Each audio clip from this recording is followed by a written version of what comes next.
Hello, my name is Zach, and I am the Bibliographic Services Specialist at RSA. Today, we will be going over the Matching an OCLC Record to Your Book cheat sheet that can be found on the RSA support site. By going to the Cataloging Handbook, looking in the How to Catalog and Workflow section in the Contents menu, and then clicking on the section titled Matching. The cheat sheet lays out the fields necessary to check in an OCLC record to compare to your book in order to determine whether you should attach to it. We'll be using the information from the sheet to compare a physical book with an OCLC record found in Workflows, and we'll pay special attention to the most important fields to check. The book we'll be using is The Possession of Alba Diaz by Isabel Cañas. I found this record in Workflows by doing a title author search in the call number and item maintenance, and I think it may be a match for our book. By using the Matching an OCLC Record to Your Book cheat sheet, we'll go over the key fields to determine if this record is a match for our book. The first field we'll look for is the 040 field. The 040 field contains the cataloging source, the organization that created the original record, assigned the MARC content designation, transcribed the record into machine-readable form, and/or modified an existing MARC record. A DLC in this field means that the Library of Congress was the cataloging source for that record. You'll want to use a record created by the Library of Congress whenever possible. However, it's not a requirement, as the Library of Congress does not create a record for every book. As you can see, this record was created by the Library of Congress, indicated by the DLC in the 040 field. The 040 field contains more information that is necessary to check in order to determine if you should attach to it, particularly in the subfield B. The subfield B in the 040 field indicates that the language of the record. It may or may not be present on the record, but if it is present, the subfield B should contain ENG. This indicates that certain fields on the record, such as the physical description in the 300 field, will appear in English. The subfield B in this record does contain ENG, so we know that this record is in English. If you're unable to find an English language record that matches your book, please create a brief record following the instructions found in the Creating a Brief Record Guide on the RSA support site. The next field to look for is the 020 field. This field may or may not be present on the record, but if it is, it will contain the ISBN or ISBNs associated with the book. When comparing a record to your book, check the ISBN on the title page verso and not the ISBN on the book's back cover. Here, we can see where the ISBN is found on our book's title verso page. It lists the ISBN for the hardcover edition of our book, which is the edition we are cataloging. So looking back to our record, we can see in the 020 field the same ISBN that was on our book's verso page, and also clearly describes that it is the ISBN for the hardcover edition. The ISBN may appear as 10 or 13 digits, or both. The record contains both the 10 and 13 digit version of the ISBN. It is important to note that while the ISBN is an important match point, it should not be the only field considered when deciding whether to attach to a record. The next field to look for is the 1XX field. For books, that is usually the 100 field. This field lists the author of the book. This field may not necessarily be present on the record, but it is important to check to see if it is present. Compare the author on the record to the author printed on your book's title page. Do not use the front cover as the point of comparison unless there is no title page. Looking at our book's title page, we can see the author listed as Isabel Cañas. Back to the record, we can see the 100 field lists Isabel Cañas as the author. The next field we'll be checking is particularly important. It should always be present on the record. This is the 245 field, which lists the title of the book. Once again, compare the title on the record to the title printed on your book's title page, and not the title on the book's front cover or spine, unless there is no title page. We can see that the title page lists the title as The Possession of Alba Diaz. Then going back to the record, we can see the 245 field lists The Possession of Alba Diaz. The next field may or may not be present on the record, but it is an important match point to check. The 250 field contains the addition statement. Going back to the title page verso of the book, we can see that this is the first edition of this book. The record and workflows also lists that this is the first edition in the 250 field. The next slide contains a lot of pertinent information, and that is the 264 field. This field may or may not be present on the record, and there may also be several 264 fields on a record. The 264 field details the publication information.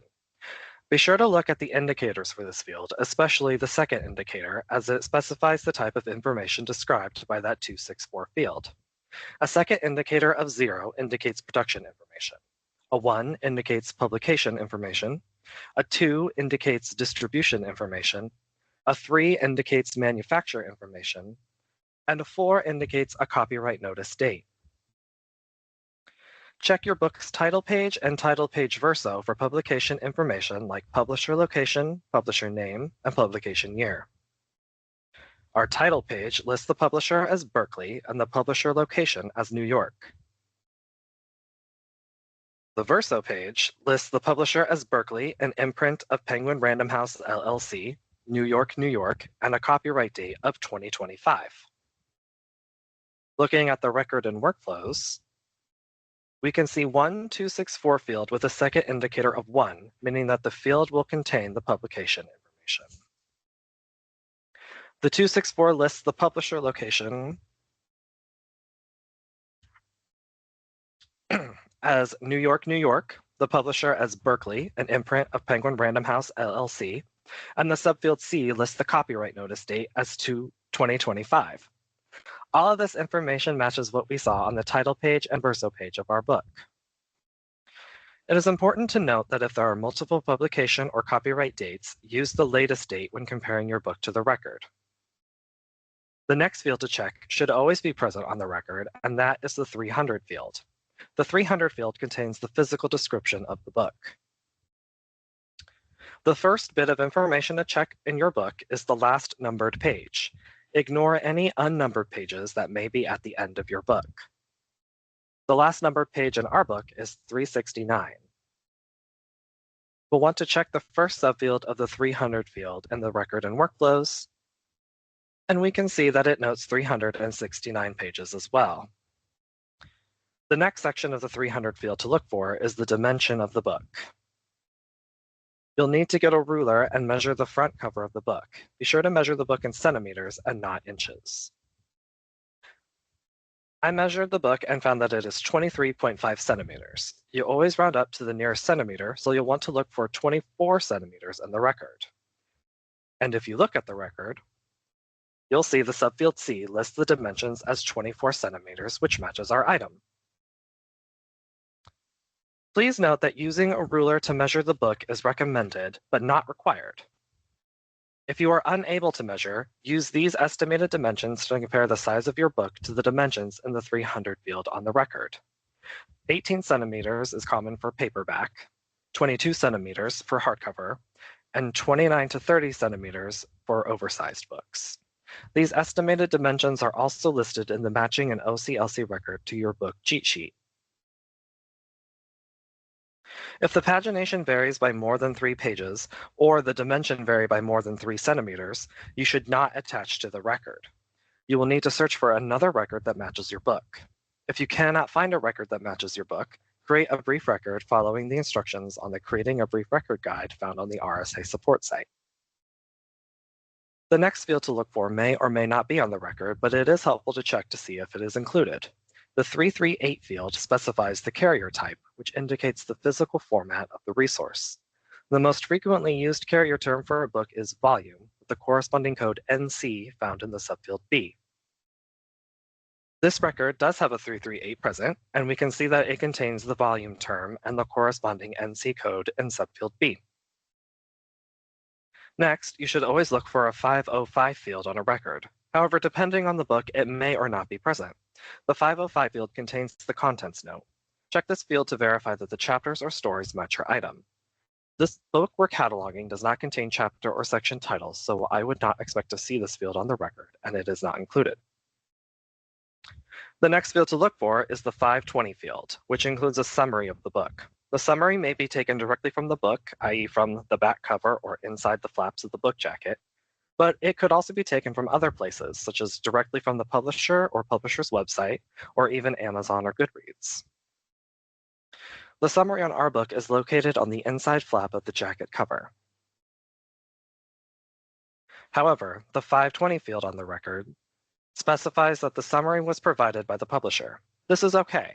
You'll just want to read each of them over and see if they are similar enough to be able to confidently say that they are describing the same thing. For the next few fields, we'll want to scroll further down in the record. The next fields to look for are the 6XX fields, which for books are typically the 650s or 651s. These fields may or may not be present on the record, but they contain a lot of information about the books. These fields are subject headings and indicate what the book is about. The 650 fields on this record contain headings like demonic possession, plagues in Mexico, family secrets, silver mines and mining, and man-woman relationships. Given what we know about the plot of this book based on things like the summary, we can be assured that these subject headings accurately describe what this book is about. The next field to look for are any 655 fields. These fields are the genre headings and indicate what the book is, not what it is about. This record contains several 655 fields that contain headings like suspense fiction, paranormal fiction, thrillers, gothic, and horror fiction. Given what we know about this book, these seem like accurate genres that describe what the book is. It is a horror book, it is a paranormal fiction book, and it is a suspense book. Both the 650 and 655 fields contain headings that accurately describe what the book is and what it is about, which helps library staff and patrons discover this book when looking for items that fit those descriptions. Based on all of the key match points laid out in the cheat sheet, we can confidently determine that this record is a good match for our book. At this point, you would attach your items to this record and assign it a call number, item ID, and cataloging codes according to your library's procedures. Thank you for watching this informational video on matching an OCLC record to a book. If you have any questions about OCLC records, determining if a record is a match for your book, or if you need further assistance cataloging books and workflows, please contact the RSA Help Desk at help@librariesofrsa.org or call 866-940-4083, and one of our catalogers would be happy to help you and provide further guidance. Thank you.